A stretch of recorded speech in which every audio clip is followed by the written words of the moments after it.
राम और कृष्ण के बगैर, शंकर के बगैर भारत का पत्ता भी नहीं हिल सकता है। हमने इसे अपने जीवन पद्धति का हिस्सा माना है और इसीलिए हो सकता है कि डॉक्टर लोहिया की वर्तमान के चेले न मानते हो, लेकिन डॉक्टर लोहिया ने एक बात कही थी। एक बार उनसे पूछा गया था, भारत जब आजाद हुआ, आजाद भारत के अंदर डॉक्टर लोहिया प्रखर समाजवादी थे।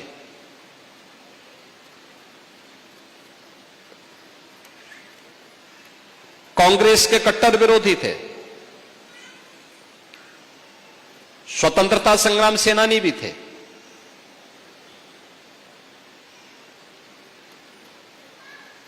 आजादी के बाद दुनिया के अंदर आशंका उठाई जा रही थी कि भारत बहुत दिनों तक एक नहीं रह पाएगा, भारत फिर से विभाजित हो जाएगा।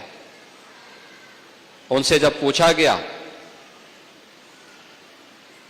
कि लोहिया जी बताइए, भारत कब तक एक रहेगा और क्या भारत एक रह पाएगा? उन्होंने कहा, यह प्रश्न भारत पे नहीं उठने चाहिए। लोगों ने कहा, दुनिया ये बोल रही है। उन्होंने कहा, दुनिया अभी भारत को समझ नहीं पाई है। जब तक भारत के अंदर राम, कृष्ण और भगवान शंकर की पूजा होती है, वो रहेगी, तब तक भारत का कोई बाल बांका नहीं कर पाएगा।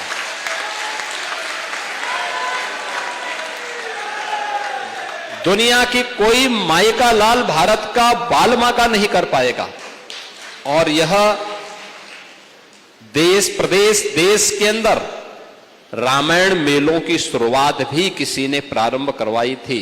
याद रखना, संत तुलसीदास जी ने रामलीलाओं का प्रचलन उत्तर भारत में करवाया था, रामलीलाओं का। और रामायण मेले का प्रचलन शुरू किया था डॉक्टर लोहिया ने। वे समाजवादी थे।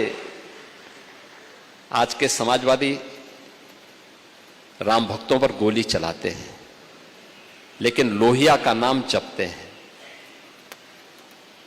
मैंने इसीलिए कहा ना, जब व्यक्ति का आचार और विचार में समन्वय नहीं होता है तो उसकी दुर्गति होती है।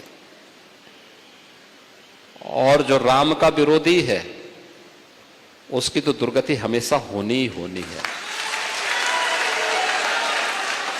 उसको सफलता नहीं मिल सकती है, उसको सदगति भी नहीं मिल सकती है।